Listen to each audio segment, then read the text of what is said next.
Every single day, over 25,000 trains fire up their heavy engines and traverse the vast Indian subcontinent. With that sheer volume of heavy machinery crisscrossing nearly every state and territory, the math suggests this system should be in a permanent state of gridlock. Yet it reliably supports an astonishing amount of physical mass, an incredible density of human and material weight packed onto thousands of platforms simultaneously. Keeping this machinery moving isn't luck. It requires a highly coordinated administration, which means we need to look under the hood and deconstruct the anatomy of this massive network.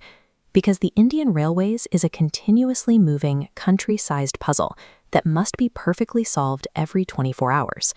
To understand how it operates at such a massive scale today, we have to look back to April 1853. The entire network began as a single 34-kilometer stretch for a steam engine traveling between Mumbai and Thane. Those early steam locomotives eventually gave way to a massive fleet of diesel engines, allowing tracks to push deeper into the interior. Now, the network is undergoing an aggressive technological leap. By March 2026, the broad-gauge tracks will reach nearly complete electrification, hitting an impressive 99.6%. Feeding this massive grid requires generating and distributing an enormous amount of raw electrical power across varied, difficult terrains.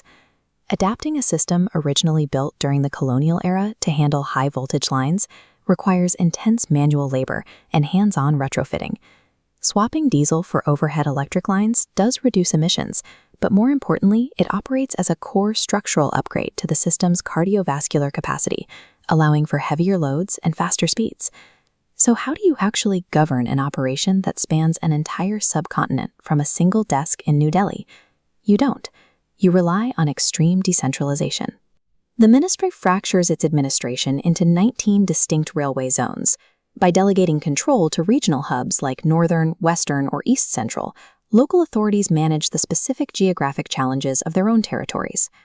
Within those 19 zones, the trains act as highly specialized blood cells, each designed for a very specific function.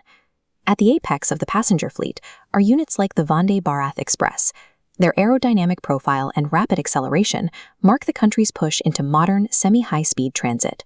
But those premium lines operate alongside the heavy lifters of the network. Mass transit connectors like the Gharib Rath, passenger, and Memu trains actively handle the vast majority of daily commuters. This strict hierarchy of train classes ensures that a single stretch of track can support both luxury business travel and vital, low-cost rural connectivity at the same time. When you place tens of thousands of heavy machines on a finite number of tracks, human error is a statistical certainty. Traditional track signaling places an immense cognitive load on human operators, who must monitor a dense array of switches, routes, and oncoming traffic in real time. To remove that margin of error, engineers developed a specialized safeguard called Kavach. Kavach is an indigenous, automated train protection protocol. If two trains are inadvertently routed onto a collision course, the system bypasses the conductor and forces the brakes before an impact can occur. That focus on digital infrastructure extends directly to the passenger experience, requiring immense server capacity just to process the millions of queries hitting the national online ticket booking system every hour. This invisible data network provides the essential layer of coordination that keeps 25,000 daily movements from turning deadly.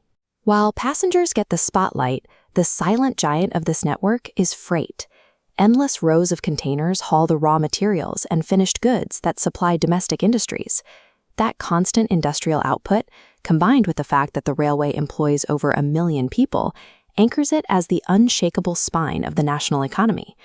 Now, the focus is shifting toward the next generation of transit, laying the groundwork for dedicated high-speed rail corridors and upcoming bullet train projects. To support that leap in velocity, the government is moving away from colonial-era facilities and actively constructing massive new transport hubs from the ground up.